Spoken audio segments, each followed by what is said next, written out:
Hello students, welcome back to Sapphire Blue Chem Spark. இன்னைக்கு செஷன்ல நாம class 11 chemical bonding அந்த chapter பத்தி discuss பண்ண போறோம்.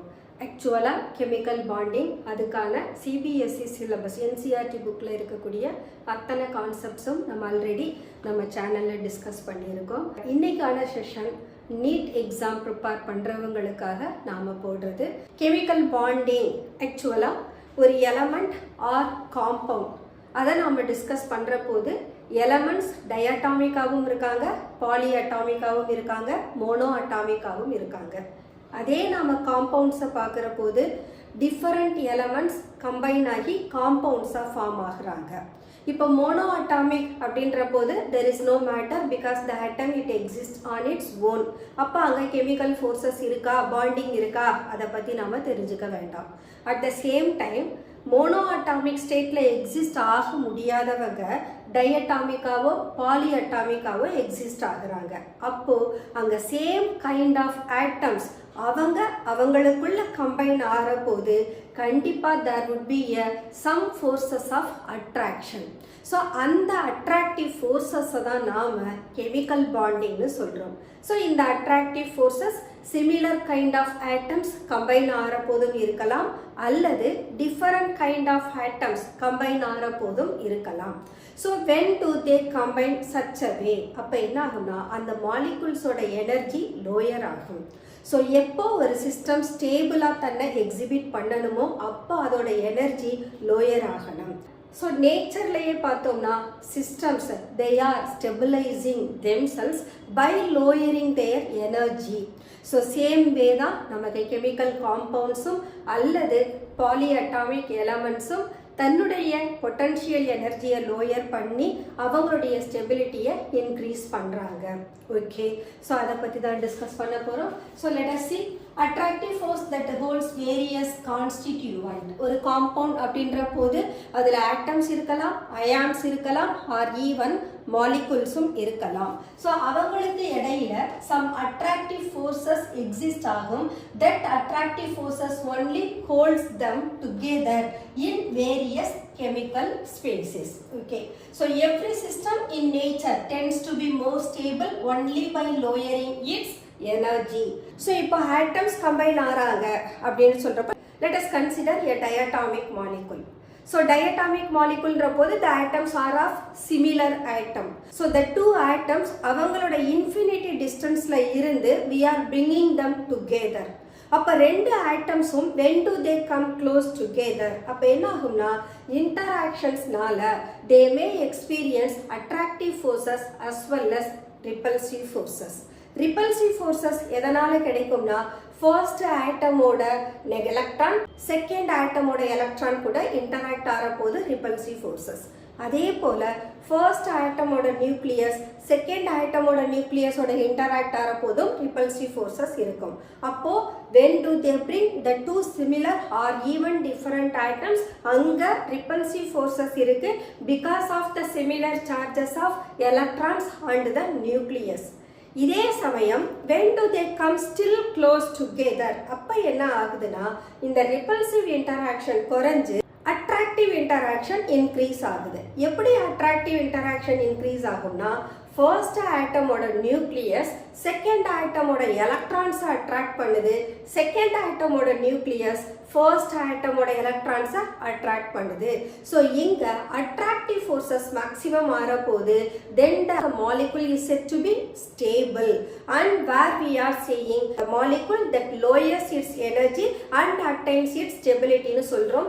இதை நாம் இந்த பொட்டன்ஷியல் எனர்ஜி டயக்ராம் வழியாகவும் எக்ஸ்பிளைன் பண்ணலாம். ஆக்சுவலாக திஸ் இஸ் வாட் பாண்ட் லெங்க்த்னு கொடுக்கலாம். இது பொட்டன்ஷியல் ஒய் ஆக்சிஸ்ல இருக்கிறவங்க potential energy. So two atoms நாம இன்ஃபைனைட் பொசிஷன்ல இருந்து when do they bring together, அப்ப என்ன ஆகுதுன்னா அவங்களோட potential energy drop to zero. ஜீரோவுக்கும் கீழே என்ன ஆகுது அவங்களோட பொட்டன்ஷியல் எனர்ஜி டிக்ரீஸ் ஆகி ஒரு பர்டிகுலர் பாயிண்ட் சே பி அந்த பாயிண்ட்ல பாக்குற போது ரிப்பல்சிவ் இன்டராக்ஷன் குறைஞ்சு அட்ராக்டிவ் இன்டராக்ஷன் அதிகமாகுது. அந்த பாயிண்ட நம்ம பின்னு சொல்றோம். ஸோ இந்த பாயிண்ட்ல தான் the molecules are said to be stable where the potential energy is minimized. இந்த lowering of potential energy தான் we are saying bond energy. and the point at which the two atoms are existing and the corresponding distance நாம bond length னு சொல்றோம். Suppose இந்த molecules ஓட energy திரும்ப increase ஆனதுன்னு சொன்னா then the molecule it becomes destabilized.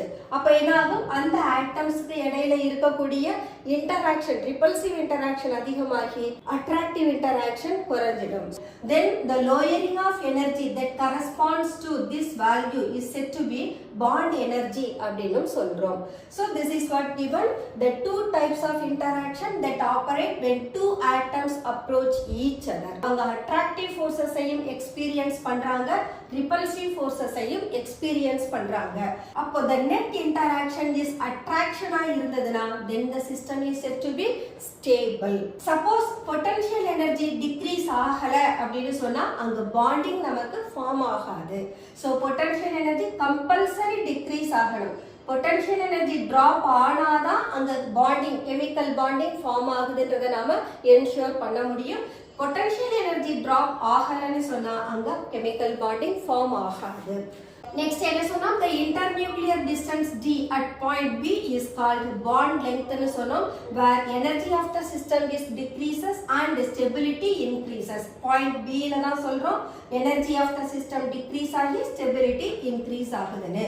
Where the amount of energy released at that point is said to be bond energy. So ஒரு moleculeோட stability பத்தி discuss பண்ணனும்னா we have to say where the attraction is directly proportional to stability and attraction and stability both of them inversely proportional to energy of the molecule னு simplify பண்ணலாம். ஒரு chemical bond form ஆகுற போது energy release ஆகுது. அப்போ chemical bond form ஆனதுன்னு சொன்னா then the process is said to be an exothermic process. So bond formation is nothing but an exothermic process. Okay. Chemical bonding இத நாம 3 types ஆ classify பண்ணலாம். Ionic bond, covalent bond and coordinate covalent bond. Ionic bond or electrovalent bond னு சொல்லலாம். அங்க involve ஆகுறவங்க ionic charged species ஆ இருப்பாங்க. Covalent bond இங்க involve ஆகிறவங்க mostly நான் மெட்டல்ஸா இருப்பாங்க. அவங்களுக்கு இடையில மியூச்சுவல் ஷேரிங் ஆஃப் எலக்ட்ரான் இருக்கும். இதே அயானிக் பாண்டா இருந்ததுன்னா டிரான்ஸ்ஃபர் ஆஃப் எலக்ட்ரான் இருக்கும். கோஆர்டினேட் கோவேலண்ட் பாண்ட் இங்க பார்த்தோம்னு சொன்னா அங்க மியூச்சுவல் ஷேரிங் ஆஃப் எலக்ட்ரான் இருக்காது. ஒரு பாண்டை ஃபார்ம் பண்றதுக்கு தேவையான pair of electron only one of the atoms கொடுக்கும், இன்னொரு atom receive பண்ணிக்கும். அததான் நம்ம coordinate covalent bond னு சொல்றோம். So the chemical bonds are ionic bond, covalent bond and coordinate covalent bond. So இந்த bond formationல யார் involve ஆகுறாங்கன்னா actually valence electron. Valence electrons are present in its outermost shell. So those electrons only tend to transfer or they tend to share among the atoms. So transfer போது one atom able to donate the electron, the other atom able to gain the electron. donate பண்றவங்க cations னு சொல்லுவோம், accept பண்றவங்கள anions னு சொல்லுவோம். அப்ப இந்த cationum anion when do they come close together, அங்க coulombic forces of attraction இருக்கும். Then the compound is said to be electrovalent compound or ionic compound. So இங்கேயும் நமக்கு transfer of electron valence shell தான் நடக்கும். அதே போல covalent bond form ஆகிற போதும் only the valence electrons are tend to share among themselves. பாண்டிங்ல involve ஆகக்கூடிய ஆட்டம்ஸ்க்கு இடையில valence electrons ஷேர் பண்ணிக்கிறாங்க. That's why we are getting valence bond. So valence electrons taking part in the chemical bonding. So எதனால இந்த molecules ஒன்று combine ஆகுறாங்க அல்லது காம்பவுண்ட்ஸை ஃபார்ம் பண்றாங்க அப்படின்னா all the atoms they tend to achieve 8 electrons in their valence shell. So 8 electrons ஒரு atom ஒரு achieve பண்ணிடுச்சுன்னா where the stability is said to be maximum.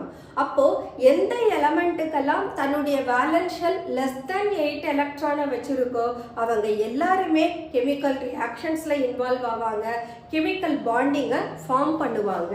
So we can say atoms having 8 electron in its valence shell are chemically inert and they are said to be more stable. Suppose an atom acquires 8 electron in its valence shell either by sharing or by transferring valence electron. So எந்த ஒரு ஸ்பீசிஸ்க்கு valence shell completely filled 8 electrons வச்சிருக்கோ அவங்கெல்லாம் stable. அவங்க chemically இனர்ட்டாகவும் இருக்காங்க. அப்போ the atoms are the species which do not have 8 electron in its valence shell. அவங்க தான் chemical bondingல involve ஆகுறாங்க. So that can be explained by Poisson-Lewis approach of chemical bonding as well as Lewis electron dot formula. According to Poisson-Lewis approach, where different elements combine ஆறபோது they can able to either transfer the electron from their valence shell or sharing their electron among the valence shell. So one transfer of electron நால compounds form ஆகலாம் அல்லது sharing of electron நாலையும் compounds form ஆகலாம். That is what we are saying. Atoms of different elements combine to achieve 8 electrons in their respective octets or duplets. So combine ஆகக்கூடிய atoms அதனுடைய valence shell ஒன்று 8 electrons achieve பண்ணியிருக்கும் அல்லது 2 electrons achieve பண்ணி இருக்கும். இந்த 2 electrons யாரை base பண்ணி வரும்னா இனர்ட் கேஸ் ஹீலியம் பேஸ் பண்ணி வரும். ஸோ எக்ஸப்ட் ஹீலியம் அந்த இனர்ட் கேஸஸ்ல இருக்கக்கூடிய மற்ற அத்தனை பேருக்கும் வேலன்ஸ் ஷெல்ல 8 electrons இருக்கும். அப்போ ஹீலியமோட கான்ஃபிகரேஷனை அச்சீவ் பண்ணுறவங்க ஆக்சுவலாக லித்தியம், பெரிலியம் இவங்க தான் ஹீலியமோட கான்ஃபிகரேஷனை அச்சீவ் பண்ணுவாங்க. அப்போ அவங்களுடைய ஸ்டெபிலிட்டியை ரீச் பண்ணணும்னா அவங்களோட வேலன்ஸ் ஷெல்ல 2 electrons இருக்கும். ஸோ 2 electrons இருந்ததுன்னா then those structures are said to be duplets. அதே 8 electrons வேலன்ஸ் ஷெல்ல வச்சிருந்தாங்கன்னா அவங்கள நாம ஆக்டெட்ஸ் அப்படின்னு சொல்றோம். Then Lewis dot symbols. Lewis dot symbol அப்படின்றது ஒரு எலமெண்ட் வித் ஒரு எலக்ட்ரான். அந்த எலக்ட்ரானை டாட்டா நம்ம ரெப்ரசன்ட் பண்ணுவோம். அந்த டாட்டா ரெப்ரசன்ட் பண்ற எலக்ட்ரான்ஸ் எல்லாமே அவங்களோட வேலன்ஸ் ஷெல்ல எத்தனை எலக்ட்ரான் இருக்கோ அதை தான் நாம கொடுப்போம். ஃபார் எக்ஸாம்பிள் ஹைட்ரஜன் அப்படின்னோம்னா ஹைட்ரஜனுக்கு இருக்கிறது ஒரே ஷெல், அந்த ஒரு ஷெல்ல ஒரு எலக்ட்ரான் தான் இருக்கும். அப்ப ஹைட்ரஜன் வித் 1 டாட் வச்சோம்னா அது ஹைட்ரஜனோட லூயி டாட் ஸ்ட்ரக்சர். ஹீலியம் எடுத்துக்கிட்டோம்னா ஹீலியமோட ஃபர்ஸ்ட் ஷெல்ல 2 electrons இருக்கும். அப்ப ஹீலியம் வித் 2 டாட் ரெப்ரசன்ட் பண்ணோம்னா தட் மேக்ஸ் ஹீலியமோட எலக்ட்ரான் டாட் ஸ்ட்ரக்சர். ஸோ ஹைட்ரஜனுக்கும் ஹீலியமுக்கும் ஒரே ஒரு ஷெல் தான் இருக்கு, அந்த ஷெல்லே அவங்களுக்கு வேலன்ஸ் ஷெல்லாகவும் இருக்கும். இதே நாம செகண்ட் பீரியட் எலமெண்ட் எடுத்துட்டோம்னா we can have lithium to neon. லித்தியம்ல இருந்து நியான் நாம போற போது அங்க வேலன்ஸ் ஷெல்ல எலக்ட்ரான் 1ல இருந்து 8 வரைக்கும் ஃபில் ஆகும். அப்போ லித்தியம் நான் ரெப்ரசன்ட் பண்ற போது ஷெல் ஃபர்ஸ்ட் ஷெல்ல இருக்கக்கூடிய எலக்ட்ரானை நான் ரெப்ரசன்ட் பண்ண மாட்டேன். வேலன்ஸ் ஷெல்ல எத்தனை எலக்ட்ரான் இருக்கோ அதை மட்டும் நான் டாட் அப்படின்ற ஃபார்ம்ல கொடுப்பேன். ஸோ அந்த மாதிரி கொடுத்தேன்னா ஐ கேன் ஹாவ் லித்தியம் ஒரே ஒரு டாட் வேலன்ஸ் ஷெல்ல ஒரு எலக்ட்ரான் வச்சிருக்கு. Beryllium it has 2 electron, boron 3 electron, carbon 4, nitrogen 5, oxygen 6, fluorine 7, neon 8. So இங்க நம்ம 1 2 3 4 அப்படினு போற போது we are making a single dot. 4 electron cross பண்ற போது then we should find one of the electron pair ஆகும் other electrons எல்லாம் singles ஆகும் இருக்கிறதா பார்க்கிறோம். இதுதான் மெத்தட். இந்த மாதிரி ரெப்ரசன்ட் பண்ணோம்னா தான் we may find how the electrons are occupying their valence shell. அப்போ நைட்ரஜன்றப்போ ஒரு pair electron 3 singles, oxygen 2 pairs with the 2 single, fluorine 3 pairs with 1 single, helium 4 pairs. This is the way of representing Lewis dot structure for the elements. Okay, இந்த Lewis dot structure நாம representative elements க்கு கொடுக்கலாம், but transition and inner transition elementக்கு represent பண்ண முடியாது. ஏன்னா transition inner transition elements ஓட inner shellsலாம் incomplete fill ஆகி இருக்கும். So Lewis dot structures is applicable only for S block elements and P block elements. So we can find a Lewis dot symbol consists of the symbol of an element and 1 dot for each valence electron in an atom of the element. அந்த element ஓட symbol represent பண்ணனும், அதுல எத்தனை valence electrons இருக்கோ அத்தனை dots நாம represent பண்ணனும். So except for helium, the number of valence electron is same as the group number of the element. For example, heliumக்கு valence shellல 2 electron தான் இருக்கு. அதே நாம noble gases 18th groupல இருக்குன்னு சொல்றோம்.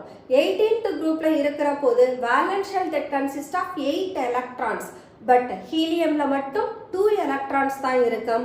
மற்ற எல்லா இனர்ட் கேசஸ்லையும் பார்த்தோம்னா 8 எலக்ட்ரான்ஸ் இருக்கும். அதே போல ஒரு எலமெண்டோட சேம் குரூப் எலமெண்ட்டை நம்ம பார்த்தோம்னா அந்த குரூப்போட வேலன்ஸ் எலக்ட்ரான்ஸ் எல்லாமே சிமிலரா இருக்கும்.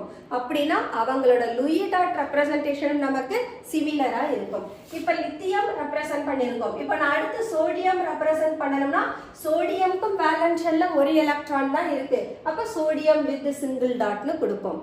அப்போ சேம் குரூப் எலமெண்ட்டுக்கு சிமிலர் எலக்ட்ரானிக் கான்ஃபிகரேஷன் இருக்கிறதுனால லூயி டாட் ரெப்ரசன்டேஷனும் சிமிலரா இருக்கும். Okay, then transition and inner transition have incompletely filled inner shells and cannot write simple Lewis dot symbol for them. That's all Lewis dot symbols. The next one, octet rule. Actually inert gases நாம பார்க்கிறோம். inert gases பார்க்கிற போது except helium all other inert gases they have 8 electrons in its valence shell. Helium எடுத்துட்டோம்னா 2 1s2 இருக்கும். Neon 2s to 2p6, argon 3s to 3p6, krypton 4s to 4p6, xenon 5s to 5p6, radon 6s to 6p6, then oganesson 7s to 7p6. So இங்க ns to np6 னு நாம ஜெனரலா valence shell inert gases க்கு represent பண்ற போது s orbital as well as p orbitals are fully filled. So எப்போ அவங்களோட valence shells fully filled ஆ இருக்கோ they do behave inert and they become noble gases. அப்ப எல்லா எலிமெண்ட்ஸும் they tend to achieve their 8 electrons in its valence shell. அததான் நாம octet rule னு சொல்றோம். So we can say the tendency of atoms to achieve 8 electrons in their outermost shell is known as octet rule. So atoms of noble gases have little or no tendency to combine with each other or with the atoms of other elements as they have stable electronic configuration. So inert gases reaction la involve ஆகாததுக்கு காரணம் they have 8 electrons in their valence shell. They have little or no tendency னு சொல்றாங்க. little னா xenon, krypton அவங்கெல்லாம் compounds form பண்றாங்க. Oxygen கூடவும் fluorine கூடவும். அதனால தான் they are saying little or no tendency. No tendency na some inert gases they do not react with any other element. அதனால they are meaning that no tendency to combine with each other. அவங்களுக்குள்ளேயும் combine ஆக மாட்டாங்க or with the atoms of other elements. மத்தவங்க கூடவும் combine ஆக மாட்டாங்க. ஏன்னு கேட்டா அவங்களோட electronic configuration stable-ஆ இருக்கு. அததான் நாம நியான்ல இருந்து oganesson வரைக்கும் represent பண்ணிருக்கோம். inert gases ஓட electronic configuration general-ஆ represent பண்ணனும்னா we can take ns to np6. This is only for neon to oganesson. Helium include ஆகாது because helium is exception as it has only 1s2 electronic configuration. எல்லா எலிமெண்ட்ஸ்மே அதோட valence shell 8 electrons எடுத்துக்க முடியுமா அப்படினா it is not possible. This is because depending upon their valence electron. இப்ப valence electron ரொம்ப least இருந்தது அப்படினா it is unable to achieve 8 electron to their valence shell. For example, lithium எடுத்துப்போம். lithiumக்கு actually atomic number 3, 2 of the electron in its core and only one more electron in its valence shell. அப்ப lithium இன்னொரு எலிமெண்டோட combine ஆகணும்னா அதோட valence shell 2 electrons மட்டும்தான் achieve பண்ண முடியும். 8 electrons achieve பண்ண முடியாது. அப்போ octet rule படி elements combine ஆகுறாங்க அல்லது ஒரு chemical reactionல involve ஆறாங்கன்னா they have to get 8 electrons in their valence shell, but it is not possible for the second period element. இந்த second period elementலயும் நாம யாரை சொல்லலாம்னா lithium, beryllium, boron. So first group, second group and 13th group element. So limitations of octet rule அப்படின்றப்போ the first one is the incomplete octet of the central atom. Central atom which is ready to share their electron or transfer their electron to the combining atoms. For example, incomplete octet அப்படின்ற போது அதோட valence shell 8 electrons இருக்காது அப்படின்றத தான் நாம incomplete octetன்றோம். we may find lithium chloride. One of the electron shared by lithium, the other electron is shared by chlorine. So lithium chloride that makes LiCl. இப்போ இதான் இதனுடைய valence shell. Valence shell பாருங்க lithium chloride, that is the central lithium atom, it has only 2 electron. அதே நாம chlorine பார்த்தோம்னா chlorine it has 8 electron in its valence shell. Why? Because chlorine ஓட valence shell 7 electrons இருக்கும், lithium ஒரு electron கொடுக்குது, அப்ப என்ன ஆகும் chlorine ஓட 8 electrons சேர்ந்துடும். ஆனா lithiumக்கு chlorineம் lithiumம் ஷேர் பண்றதே just 2 electron தான். அப்ப lithium ஓட valence shell it has only 2 electron. அப்ப it is said to be incomplete octet. அதே போல beryllium hydride. Beryllium hydride எடுக்கிறப்போ both of the hydrogen they are sharing its 1 electron. Beryllium also sharing its 1 electron. ஏன்னா பெரிலியம்க்கு valence shell 2 electron தான் இருக்கு. So that makes beryllium hydride. இப்போ beryllium is the central atom. அதனுடைய valence shell பார்த்தோம்னா it has only 4 electron. அதே சமயம் boron வந்தாலும் we may find boron chloride. போரானுக்கு valence shell 3 electrons இருக்கு. So the 3 chlorine they do share their one of its electron. So boron, the central atom, it has only 6 electron. It cannot achieve its 8 electron. இது போல we can even say it for aluminium chloride, boron trifluoride. Okay. This is the first one which have the incomplete octet of the central atom. The next one, odd electron molecules. Odd electron means just a single electron will be present on the central atom. That is said to be odd electron. But odd electron உள்ள இந்த molecules நாம radicals னு சொல்லுவோம், and these radicals are highly reactive. For example, we can have nitric oxide. Nitric oxide NO, or we can say dinitrogen dioxide N2O2 represent பண்ணலாம். அப்ப nitrogen நான் எடுக்கிற போது nitrogenோட valence shell it has 5 electron and oxygen it has 6 electron. Nitrogen, oxygen both of them sharing 2 electron among themselves, so that makes double bond O with oxygen. And nitrogen மேல பார்த்தோம்னா it has 3 more electron in its valence shell. See that this is what the odd electron which is present over the central atom nitrogen. And oxygen 2 electron share பண்ணிடுச்சு, remaining 4 electron it has in its valence shell. இப்போ oxygen ஓட valence shell பாத்தீங்கன்னா it is fully filled 8 electron, but nitrogen பாருங்க 2 4 6 plus 1 7 electron தான் அது வச்சிருக்கு. அதுல 7th electron single-ஆ இருக்கு, that is said to be odd electron. Similarly, we can find it for NO2, nitrogen dioxide. இப்போ nitrogen dioxide ன்ற போது nitrogen is bonded with 2 oxygen atom. ஒரு கேஸ்ல பார்த்தோம்னா nitrogen that makes double bond with oxygen, and other கேஸ்ல nitrogen is sharing its both the electron for bonding to the oxygen atom. இப்போ nitrogenோட valence shell actually 5 electron 1 2 3 4 5. So here nitrogen mutually shares its electron with oxygen. அடுத்த சைடுல பாத்தீங்கன்னா nitrogen bonding க்கு தேவையான மொத்த எலக்ட்ரானையும் ஆக்ஸிஜனுக்கு கொடுக்குது. That is what given as arrow. அப்ப நைட்ரஜனே எலக்ட்ரானை கொடுக்கிறதுனால நைட்ரஜன் மேல ஒரு பாசிட்டிவ் சைனை கொடுக்கிறோம். Besides that 1 2 3 4 இந்த 4 எலக்ட்ரான் இல்லாம நைட்ரஜன் மேல ஒரு odd electron இருக்கு. That is what we are representing as it donates both the electron to the oxygen atom for making a bond. அதனால நைட்ரஜன் மேல ஒரு பாசிட்டிவ் சைனை கொடுக்கிறோம். So this is what said to be the system with odd electron. And nitric oxide as well as nitrogen dioxide, both of them are highly reactive species. Nitrogen dioxide it combines with another molecule of nitrogen dioxide.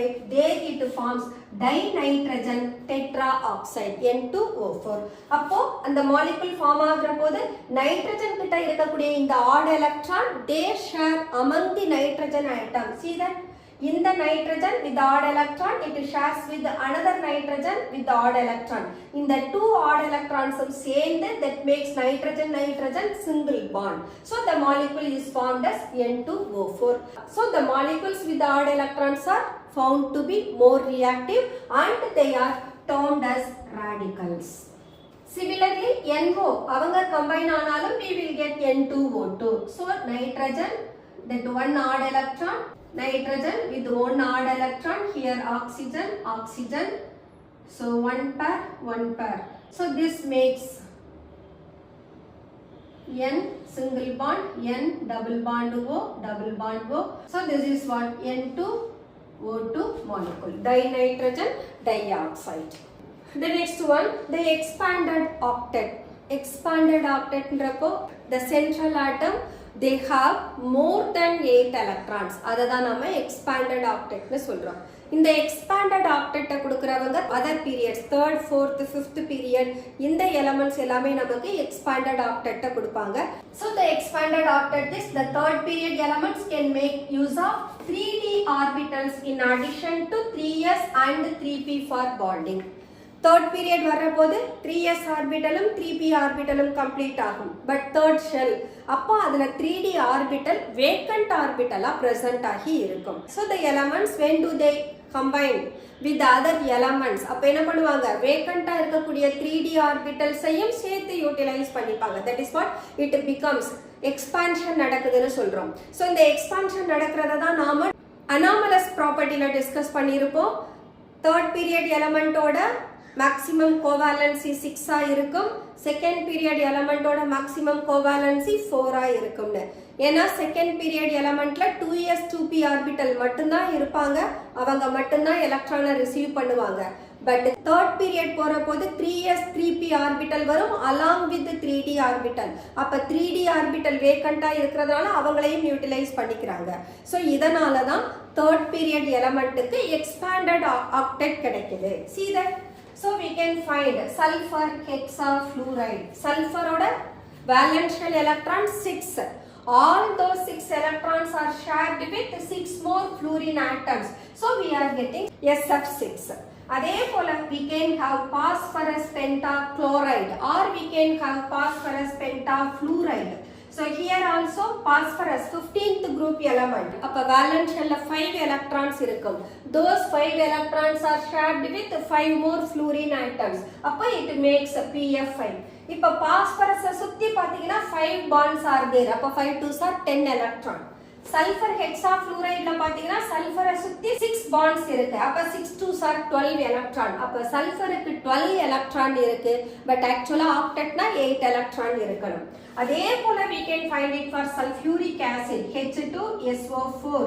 In this case the sulfur it has 12 electron about it. So 2 4 6 8 10 12. So this is what expanded octet structure னு சொல்றோம். Okay, இது இல்லாம sulfur it also obeys octet rule.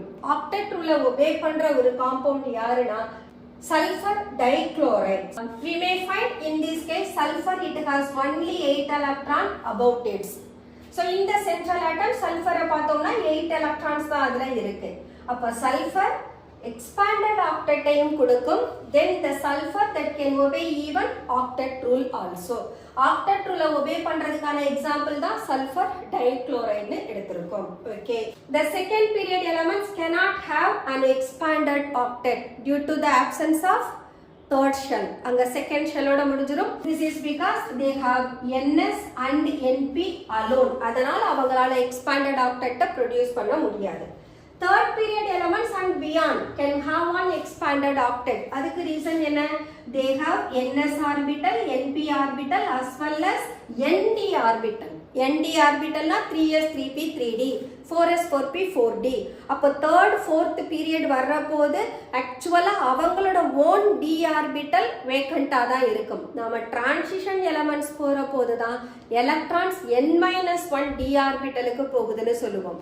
ஆனா அதனுடைய previous இப்ப 3rd period பார்க்குற போது அவங்களோட valence shell 3s 3p 3d present ஆகும். 4th period போற போது தான் 3d ஆர்பிட்டல்ல எலக்ட்ரான் என்டர் ஆகும். அப்போ 4th periodல 4d ஆர்பிட்டல் நமக்கு expanded octetக்கு யூட்டிலைஸ் பண்ணிக்கும். இத தான் அவங்க என்ன சொல்றாங்க? The third period elements and beyond can have an expanded octet because they have NS, NP and ND orbitals. Okay students, let us close our today's session. இன்னைக்கு செஷன்ல நாம introduction about chemical bonding, Koszal-Lewis approach and Lewis dot structure, octet rule அது மட்டும் தான் discuss பண்ணியிருக்கோம். Next செஷன்ல we are going to continue the same chapter. Until then, bye bye.